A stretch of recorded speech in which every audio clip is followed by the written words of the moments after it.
Thanks for tuning in to the Lean 911 podcast, where you'll have a voice directly from the Gemba.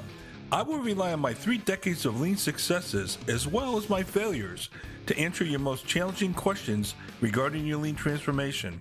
I'm your host, Mark DeLuzio, President and CEO of Lean Horizons Consulting and the Principal Architect of the Danaher Business System. Looking forward to your questions now. Let's go to the Gemba.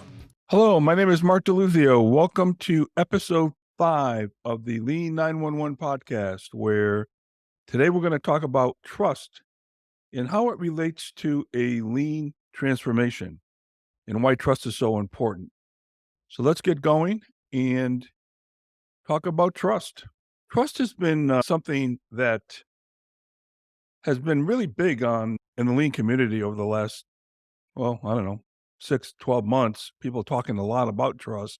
And it ties very closely into the concept of respect for people, which will most likely be a webinar all by itself later on down the line. But let's just talk about trust and all the questions that come up around trust. These are the kind of questions that I've been fielding over the last, 6 to 12 months around this subject. So one of the questions I get is, what are some of the things that you have observed in your career that were detrimental to trust? And I don't think you really need to, be a lean consultant or any kind of, expert in any type of endeavor to understand trust, because we have these trust issues in our daily lives. It doesn't matter whether it's lean or whether it's your marriage or your boyfriend or your girlfriend, your son, your daughter, whatever it may be. But one of the things that I see, and again, this ties back to respect for people, is chaotic work environments where firefighting is the norm and employees are not given an opportunity to improve their work. They're not given the time, they're not given the resources, they're not given the training. And at the end of the day, what happens is we lose trust with our leaders because they're demanding more and more, but they're not giving us the tools and the support to be able to, change the work, improve the work, ask for our ideas. Now, one of the things I've seen that is a really big deal, and this has happened to a lot of big companies, people who should know better, but employee layoffs. A new CEO comes in and say, hey, we're going to do a lean transformation and we're going to transform this business and we're going to make it better and blah, blah, blah. But what they do is they end up laying a bunch of people off, especially when people are giving their ideas to improve their own work. What's the incentive for that if that's the case?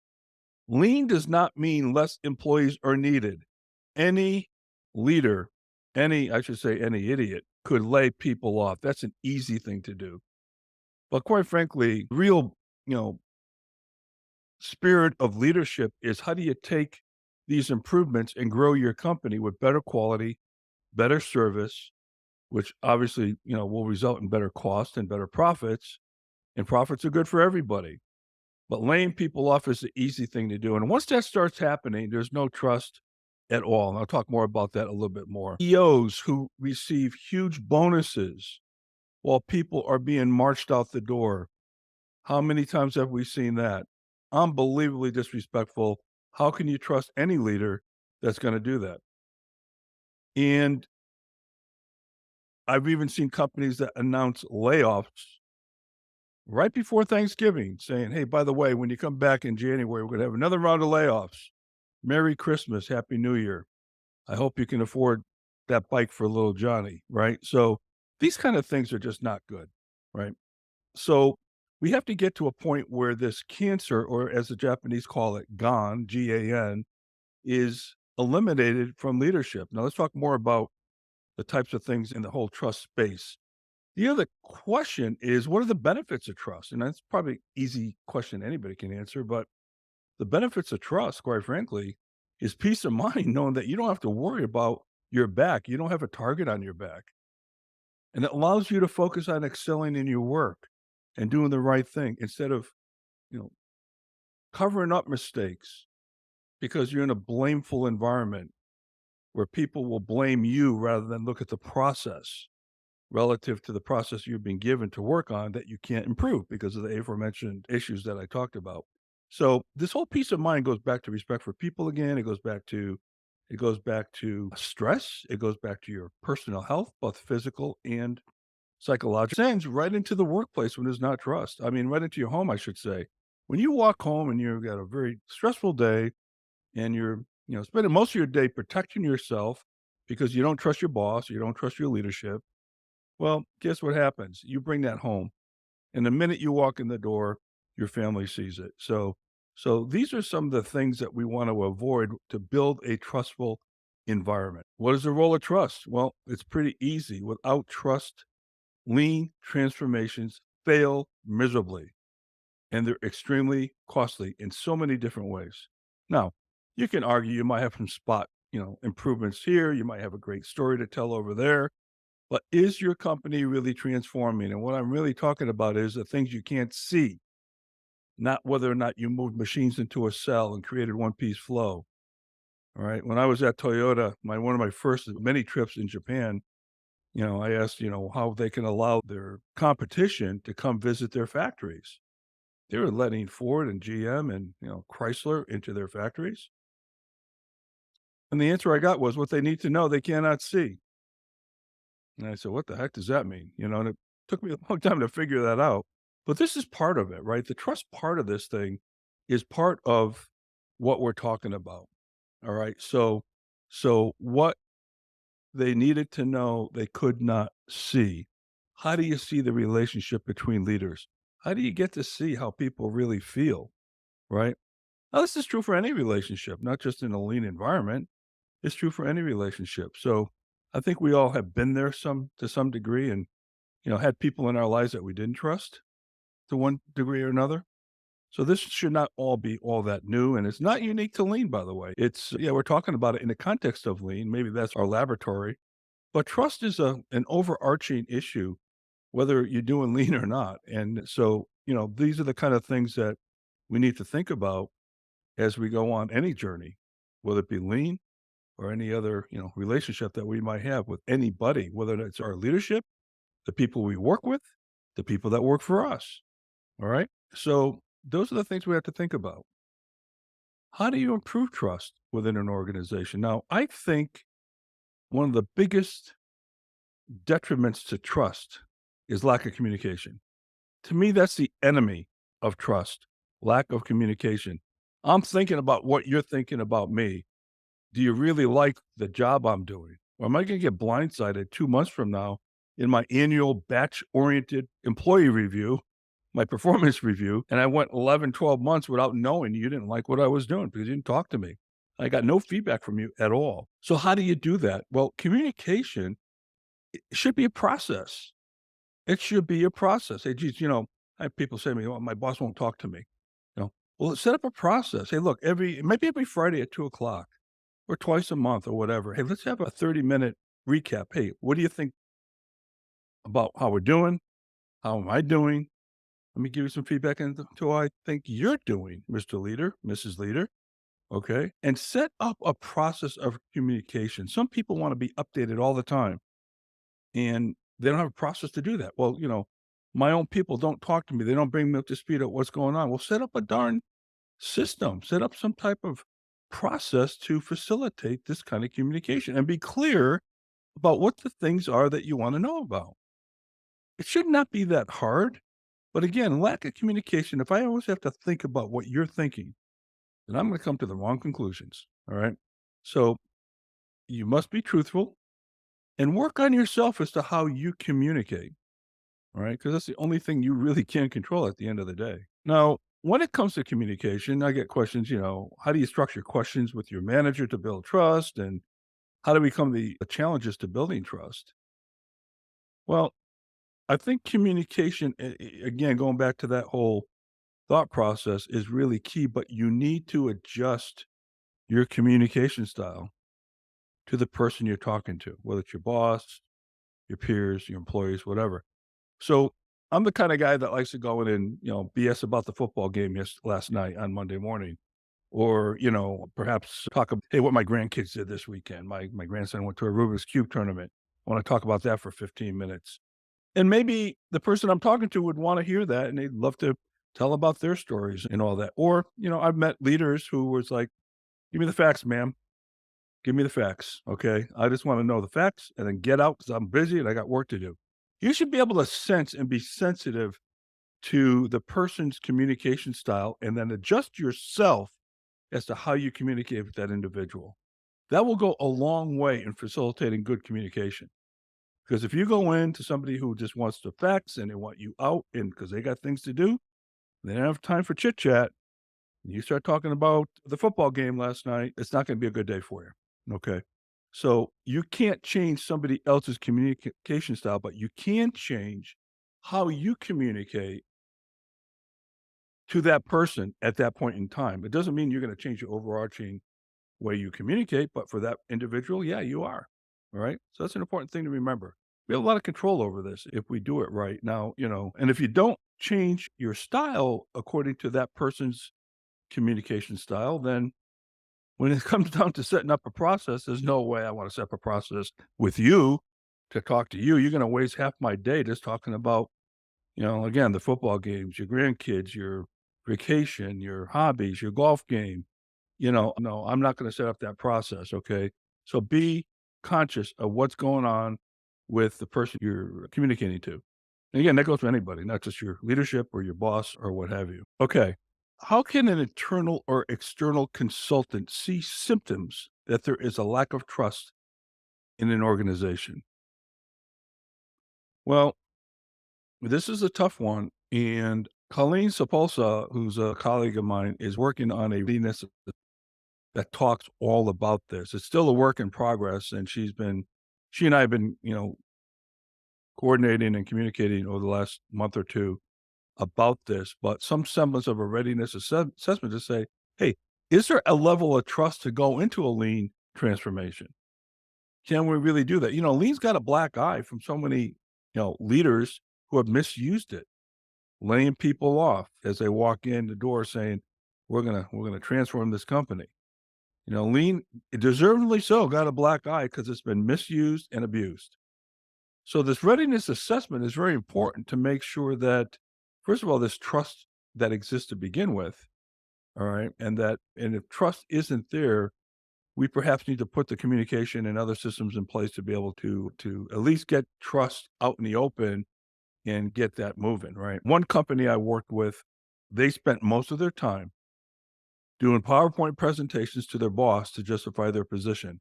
Little did they spend time on the work below them because they knew in a year and a half or 2 years they were going to move out and be promoted to the next whatever position. That was their mantra. That's what they did in this company. They continued to move people around and promote them like crazy. And nobody ever got time to spend to eat their own cooking. They were too focused on their career. And all of a sudden, before you know it, each employee who was vying for whatever lofty position was out there were competing against each other, and teamwork was almost non-existent. None of the peers trusted each other, and they were too busy spending time in their leader's office, let them know what a great job they're doing, okay? So, that's a problem, and these kind of things are what manifests itself when leaders don't take control over the whole situation. Now, very simply, one other way to look at trust is to observe. Yogi Berra from the New York Yankees had a great saying. He said, "You can observe a lot just by watching." Okay. And take a look around you and see what's going on. See what the gamesmanships are going on. See how things are going, right? But at the end of the day, you should be able to sense it. This is the intangible that Toyota talked about. What they need to know they cannot see. Okay. You should be able to feel it and smell it and sense it in your own organization. How do I know when to trust a leader or a colleague for that matter? Well, or your employees. I've had employees that work for me that were not trustworthy and I didn't trust them and we had problems. And, it was a problem. The reason was their actions did not match their word. They said one thing and did something else. I always look for actions versus words. And then, okay, every once in a while, all of us screw up and we might not match our actions with our words. Okay, I got that. It's happened to me personally. But is there a pattern of actions that force you to not trust that individual? A one time occurrence? Yeah, okay, fine. We're all going to do it. But is there a pattern? A pattern of saying something and doing something else. Okay. And are you acting in a trustworthy manner with your people, with your peers, with your boss? Are you acting? Again, take it back to yourself first. Am I somebody who can be trusted? Because if there's not a trusting relationship, well, there's two parts of a relationship. There's the other person and there's you. Okay. And if you find yourself in a bunch of untrusting relationships, then maybe you have to ask yourself, the only common denominator then in that all those different relationships is you. And maybe it is you. Okay. So again, think about yourself and what you could do to be trustworthy. Follow up on things you say you're going to do, be reliable and all that. But remember, a lot of trust breaks down not just because of one person. All right. I like the Ronald Reagan comment that he made with Russia. He said, "Yeah, we'll trust them, but we'll verify. Trust but verify." So, yeah, trust people. Now, I think trust has to be earned. I always give people the benefit of the doubt initially when I first work with them. But as I start seeing these patterns manifest itself, I certainly then will start, questioning whether or not the person really is trustworthy in so many different respects, right? So think about that. Trust but verify. But do your actions match your words? One of the questions, actually, Colleen asked me this question: what shared value systems are broken in the context of the employee management or relationship? Well, again, I think this goes back, and the way I like to answer this is the way this goes back is to what processes are in place to back up all the things that we say we're about. For example, if your leadership says, hey, we're all about career development for our people, but there's no process in place for career development, and it's all left on the whims of a manager or getting lucky or whatever. Or if somebody says, well, geez, we want to solve problems at the lowest possible, highest necessary level in the organization because, the closer you get to the problem, I think we all know the better quality of the results going to be. The best consultants are the people doing the work. Well, if you don't have a problem solving process, if you don't have a way to train that process, if you don't give people the time to solve problems, and if you don't give them the resources that are necessary, whether it's, information technology, maintenance, engineering, whatever it may be, right? Then all you're doing is breaking down the trust barrier. You say you want these things, but you're not going to get them. And then you say, well, geez, how come they're not solving our problems? Well, you got to look at yourself as a leader in this case, right? So I came up with a slogan, if you will, for slogans: principles and values like that, career development, problem solving, yeah, customers number one. You want to put up on your banners within your company. Principles and values without an underlying process baked in with the PDCA Deming cycle. Principles and values without an underlying process are merely slogans. They're slogans. Think about that. If you don't have a process and you say you're about honesty and integrity, teamwork, communications. Oh, yeah, communication. What's your communication process? Well, we don't have one, but we're all about that. Great. That's a nice slogan. Looks good in your annual report. Maybe some people will buy it, but at the end of the day, people who work there will not, and the trust barrier will be broken down. Okay. Okay. That's kind of like an overview of trust. Hope I give you some food for thought relative to that. Now, you could send in your questions on trust or any other subject that you might want us to address, and we will address them in subsequent podcasts.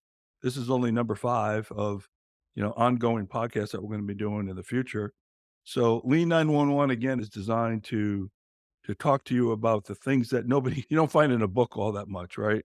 These are the tacit things that have to happen in order for you to be successful in this regard. So my email is mark@lean911.com. mark@lean911.com. Feel free to send me your comments on these podcasts. Send me some ideas about some of the things you'd like to see in the future or any questions that you might have.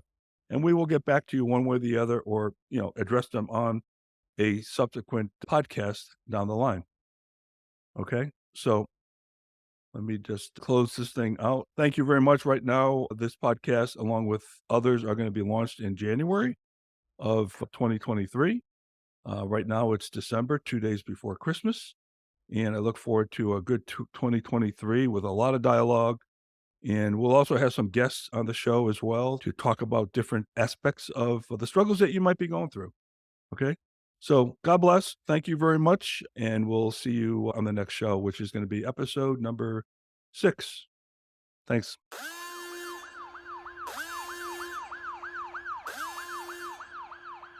Thanks for listening to the Lean 911 podcast.